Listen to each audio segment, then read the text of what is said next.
Zinc sulphate market में दो प्रकार के होते हैं, एक तो होता है 21% वाला, एक होता है 33% वाला। लेकिन ध्यान में रखें दोस्तों, ये दोनों ही आपको इस समय काम में नहीं लेने हैं, क्योंकि आपने काम में लिए डीएपी। डीएपी में होता है फॉस्फोरस और जिंक सल्फेट में होता है जिंक। ये दोनों बिल्कुल उल्टा रिएक्शन करते हैं। अगर वो दोनों आपने डीएपी के साथ में जिंक सल्फेट के ये दोनों फॉर्म मैंने बताया, तो ये दोनों आपने काम में लिए, तो ये दोनों क्या उल्टा रिएक्शन करते हैं और ये जो फिक्स हो जाते हैं, ये पौधों को अवेलेबल नहीं हो पाते।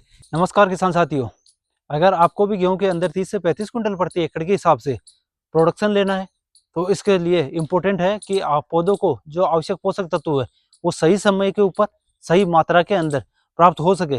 तो आज हम इस वीडियो के माध्यम से बात करना चाहेंगे कि आप गेहूं की बुआई के समय कौन कौन से खाद काम में ले हुए, कितनी मात्रा के अंदर काम में ले हुए, ताकि आपका प्रोडक्शन बढ़े, या पौधों की जो ग्रोथ है, जो 20-25 दिन के बाद में हम देखते हैं कि पौधा पीला पड़ गया या पौधे की ग्रोथ नहीं हो पा रही, उसका जो इलाज है वो बुआई के समय किस प्रकार से कर दिया जाए ताकि हमारा प्रोडक्शन है वो ज़्यादा से ज़्यादा बढ़ सके। तो किसान साथियों, मैं हूं डॉक्टर जयपाल यादव और आप देख रहे हैं यूट्यूब चैनल किसान क्लब। तो जो किसान साथी चैनल पर नए हैं वो चैनल को सब्सक्राइब कर ले, ताकि हमारा जो भी नया वीडियो है उसको आप आसानी से देख सके। तो साथियों, हम सबसे पहले बात करें कि गेहूं की बुआई का सही समय क्या है। तो गेहूं की बुआई का जो सबसे परफेक्ट समय है वो 10 से 25 नवंबर है। लेकिन गेहूं की बुआई के साथ में इम्पोर्टेंट है कि आप उसके साथ में जो पौधों को पोषक तत्वों की आवश्यकता है वो उसको चाहने से पहले, उसको जर्मिनेट होने से पहले उसको उपलब्ध करवा दे, ताकि वो जैसे ही गेहूं का पौधा जर्मिनेट हुए उसको मिल सके। तो सबसे पहले बात करें हम, जो जो सबसे इम्पोर्टेंट पोषक तत्व है गेहूं के लिए वो है फॉस्फोरस। तो फॉस्फोरस किस में मिलता है? वो डीएपी के अंदर मिलता है। जो आप साइड में कट्टा देख पा रहे हो वो डीएपी का है। मार्केट के अंदर बहुत सारे जो डीएपी के नाम से फ्रॉड चल रहा है, जैसे डायरेक्ट अवेलेबल फॉस्फोरस के नाम से। लेकिन जो डीएपी का असली नाम है वो है डाई अमोनियम फॉस्फेट। ये इस प्रकार से यहाँ पे लिखा हुआ है, डाई अमोनियम फॉस्फेट। और इसके अंदर जो न्यूट्रिएंट कंटेंट होता है वो कितना होता है? 1846 होता है। मतलब नाइट्रोजन होता है उसके अंदर 18% होता है, फॉस्फोरस होता है वो 46% होता है, पोटेशियम इसके अंदर 0% होता है। इसको कितना काम में लेना है? तो हम प्रति एकड़ के हिसाब से बात करें तो प्रति एकड़ में इसको एक बैग काम में लेना है, लगभग 50 किलो आपको काम में लेना है।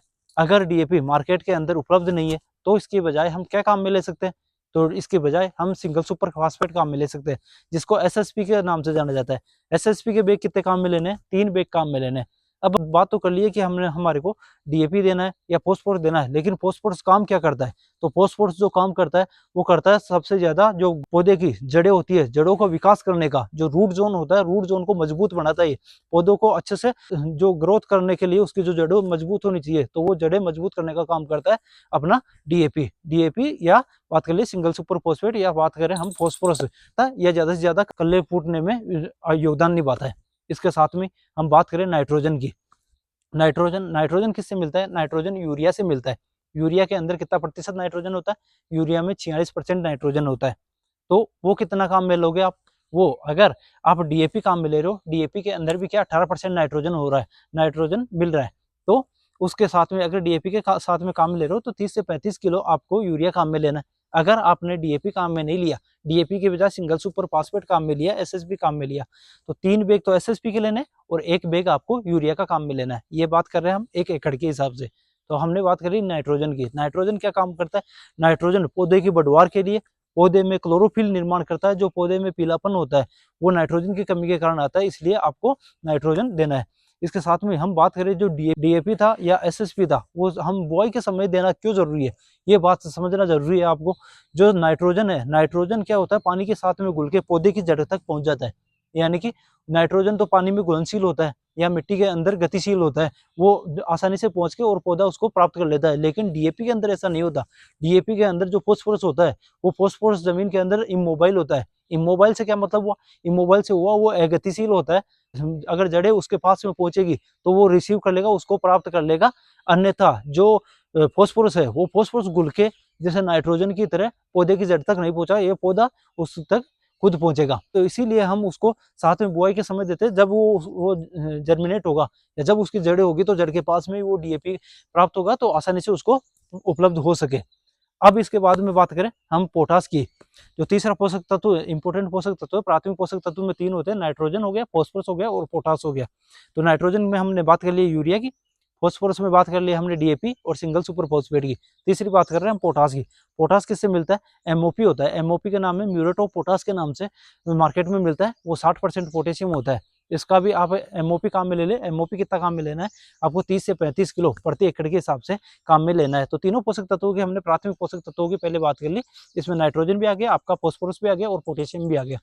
अब हम बात करें सेकेंडरी न्यूट्रिएंट में, तो सेकेंडरी न्यूट्रिएंट में जो गेहूं को आवश्यकता होती है वो सल्फर की होती है। तो सल्फर में जो मिलता है मार्केट के अंदर बेंटोनाइट सल्फर के नाम से मिलता है। 90% उसके अंदर सल्फर होती है। वो आप काम में ले सकते हो। कितना काम में लेनी है? 10 किलो प्रति एकड़ के हिसाब से काम में लेनी है।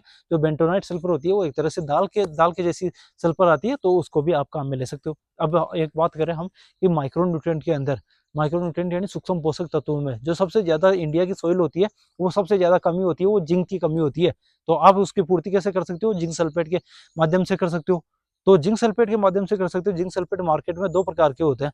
एक तो होता है 21% वाला, एक होता है 33% वाला। लेकिन ध्यान में रखे दोस्तों, ये दोनों ही आपको इस समय काम में नहीं लेने, क्योंकि आपने काम में लिया है डीएपी। डीएपी में होता है फॉस्फोरस और जिंक सल्फेट में होता है जिंक। ये दोनों बिल्कुल उल्टा रिएक्शन करते हैं। अगर वो दोनों आपने डीएपी के साथ में जिंक सल्फेट के ये दोनों फॉर्म मैंने बताया, तो ये दोनों आपने काम में लिए, तो ये दोनों क्या उल्टा रिएक्शन करते हैं और ये जो फिक्स हो जाते हैं, ये पौधों को अवेलेबल नहीं हो पाते। इसलिए अगर आपको जिंक काम में लेना है तो चिलेटेड फॉर्म में आता है। चिलेटेड फॉर्म में जिंक आता है, वो इसके साथ में उल्टा रिएक्शन नहीं करता और उसमें 12% जिंक होता है। तो उसमें वो 1 से 2 किलो तक आप प्रति एकड़ के हिसाब से आप उसके अंदर काम में ले सकते हो। तो हमने बात कर ली जो मेन पोषक तत्व थे या मेन खाद थे, जैसे यूरिया हो गया, डीएपी हो गया, एसएसपी हो गया, इसके साथ में एमओपी हो गया। एमओपी के बाद में हमने माइक्रोन्यूट्रिएंट में जिंक की बात कर ली और आपने जो सेकेंडरी न्यूट्रिएंट है वो एसएसपी की बात कर ली। अगर आप इसको सही समय के ऊपर, आपने बुआई के समय ही आपने ये पोषक तत्व उसको उपलब्ध करवा दिए, तो पौधे की जो बढ़वार है, जो शुरू में जो पौधे का बचपन होता है, वो डिसाइड करता है कि पौधे में कितना उत्पादन देगा या ज्यादा से ज्यादा जो कल्ले फूटेंगे वो इनके ऊपर। अगर या हमने जो पोषक तत्व बताए आपको, जो खाद बताए, अगर आपने ये सही समय पर दिया तो ये पौधे में कल्ले की संख्या बढ़ाएगा। कल्ले की संख्या बढ़ेगी तो पौधे में जो अपने खेत में है बालियों की संख्या बढ़ेगी और अल्टीमेटली आपका जो प्रोडक्शन है वो 30 से 35 क्विंटल प्रति एकड़ के हिसाब से आप आसानी से ले सकते हो। तो जो किसान साथी, अगर किसी ने चैनल को सब्सक्राइब नहीं किया तो चैनल को सब्सक्राइब कर ले, और अगर वीडियो अच्छा लगा हो तो ज्यादा से ज्यादा किसान साथियों तक इसको शेयर करें। धन्यवाद साथियों।